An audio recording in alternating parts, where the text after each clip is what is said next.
Fourth generational warfare, which is a concept, the idea of generational warfare, publicized by Lind. I'm not sure of his real name.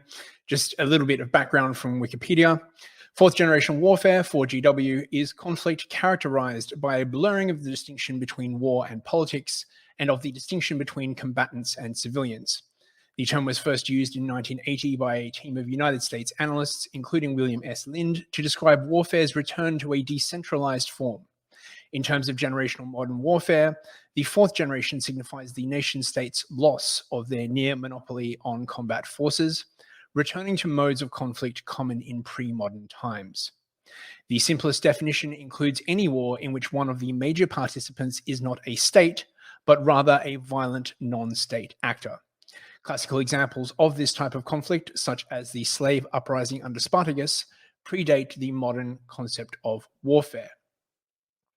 Fifth generation warfare is warfare that is conducted primarily through non-kinetic military action, such as social engineering, misinformation, cyber attacks, along with emerging technologies such as artificial intelligence and fully autonomous systems.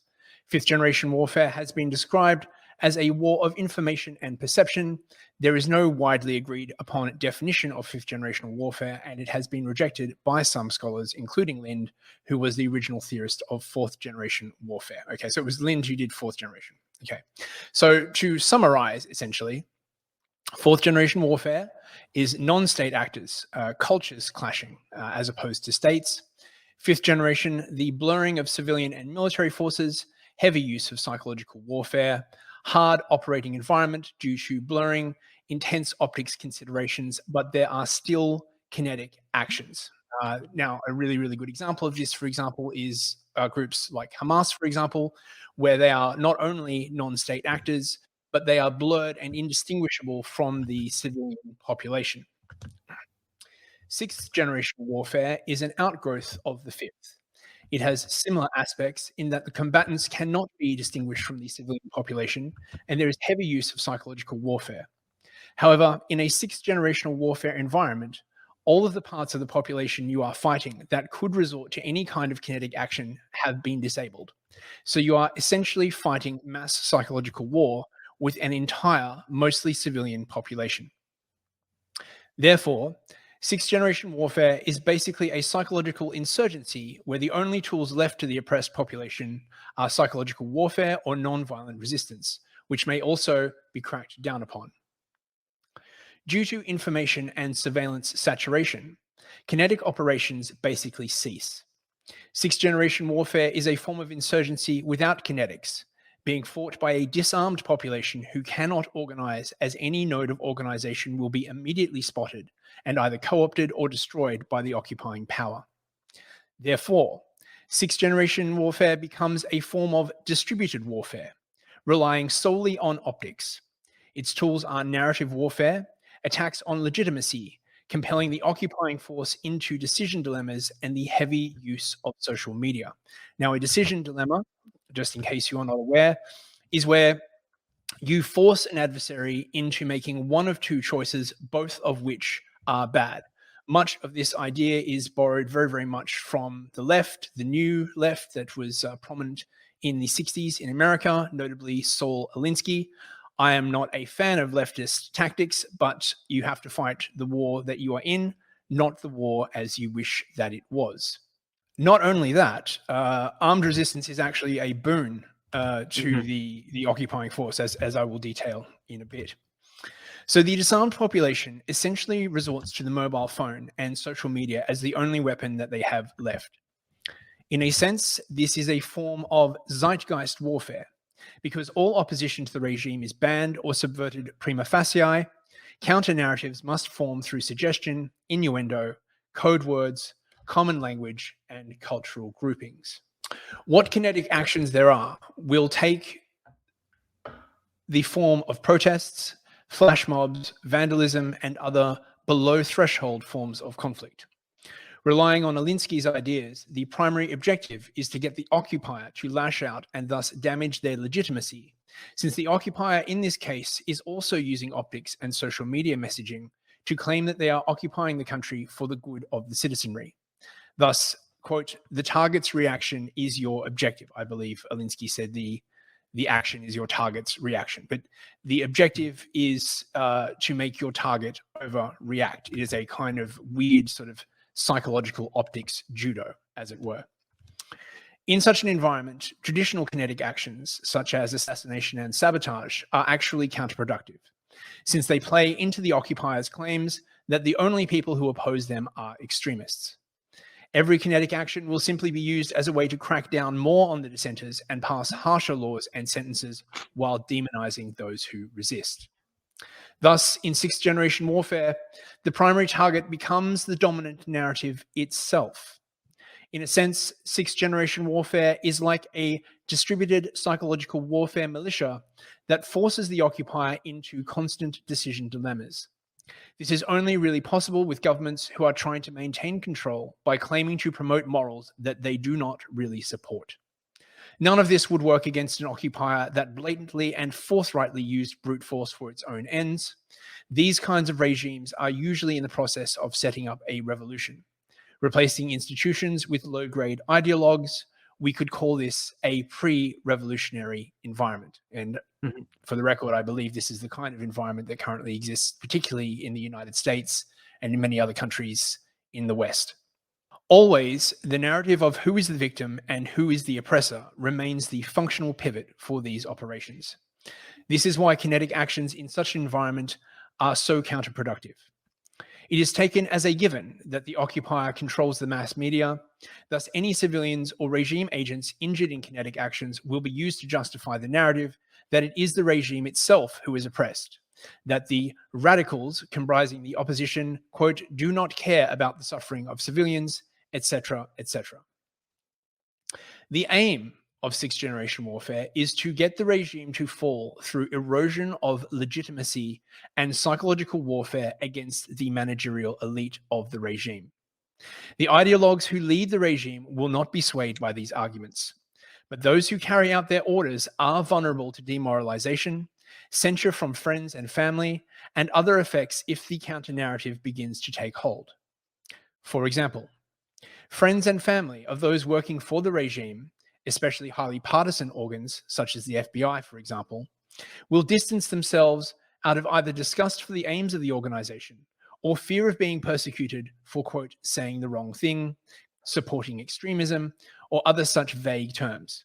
You cannot coerce genuine friendship, and they will slowly be ghosted, only doing the bare minimum amount of contact needed to ensure they will not draw wrath by cutting contact completely.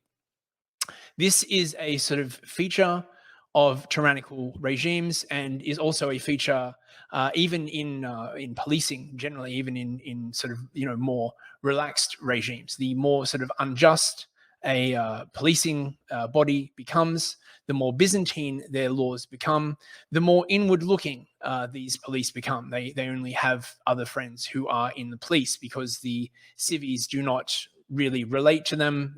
They are uncomfortable around them. They never know if they might say the wrong thing, do the wrong thing, and get arrested by someone that they know. This is one of the problems when laws proliferate to the point where no one can understand them, and you would literally have to be carrying around a lawyer in your pocket to successfully navigate such a situation without breaking any laws ever. This is, of course, fundamentally unjust. The law is not supposed to work this way. The law is supposed to be simple enough that a person of modest intelligence could understand it, and it is meant to be based on moral principles. I realize that, it doesn't always work like this, but there are degrees of this effect. As regime workers are frozen out by their friends and family, their contact with the population drops. Echo chambers increase, and the likelihood of missing critical intelligence accelerates.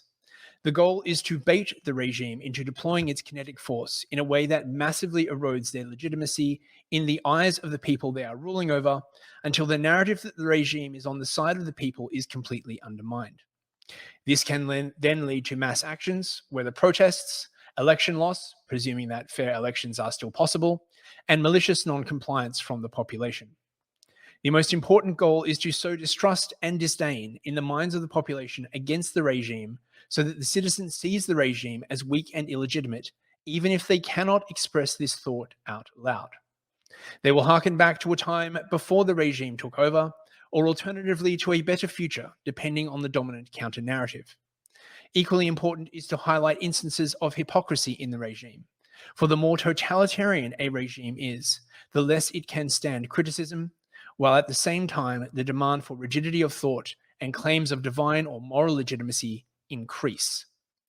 The woke are increasingly using this framing, claiming the moral high ground by claiming to be for equality, diversity, etc., whilst at the same time engaging in actions that are partisan, exclusionary, and totalitarian. Under sixth-generation warfare, what kinetic actions there are will usually involve unattributable sabotage of complex systems, the source of which is often impossible for the regime to locate, as ideological rigidity causes them to recruit based upon political orthodoxy rather than talent. Thus, at the same time as the regime engineers a competency crisis by making political orthodoxy the primary attribute for hiring, it also faces stealth sabotage or quiet quitting from those who do not agree with regime goals and are unable to speak, yet must remain within the regime for financial or other reasons. And if you are such a person who disagrees with the goal of the regime, but must stay working for it because you have a family, you have my sympathies. Do not despair. It happens. Much like fifth generation warfare, the civilian population may not even realize that there is a war at all. Or if it is referred to, it is in oblique ways, such as a, quote, culture war. However, the tactics of removal of key anti-regime personnel from institutions through mass line actions, such as cancel culture, slowly bleeds into the entire society. The necessity to maintain a veneer of respectability for the regime narrative, whilst social media increases public scrutiny to levels never before seen in history, also drives rigidity of action and thought, as well as echo chamber effects that diminish not only the effectiveness of regime forces, but critical intelligence about the cognitive battlefield. In such a system, the regime will have constant eyes on the outputs and thoughts of their opponents, but they will be unable to understand them. New memes and ways of speaking will constantly emerge as ways to combat censorship.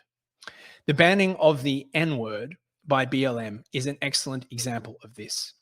Although the word itself has been banned, the actual real-world phenomena it refers to still exists, and indeed gained massive prominence at the exact time that the word itself was banned. This has caused a proliferation of oblique terms by which to refer to the phenomena for which the word itself has been banned. Keeping up with this proliferation requires a non-regime mindset, and for those in the regime to speak the language of its opponents, which is always a difficult task, but made increasingly hard by blanket assumptions, such as all of our opponents are stupid and racist, as well as low-quality intelligence analysis and over-reliance on tools such as artificial intelligence that are bad with nuance and will hallucinate answers. And just to say something about AI. AI is a very lazy technology. In a sense, it is a technology perfectly suited for the competency crisis that we are entering. Why bother learning about any of the principles of politics when you can simply get ChatGPT to tell you what you want to hear and to hallucinate any answers that it does not know?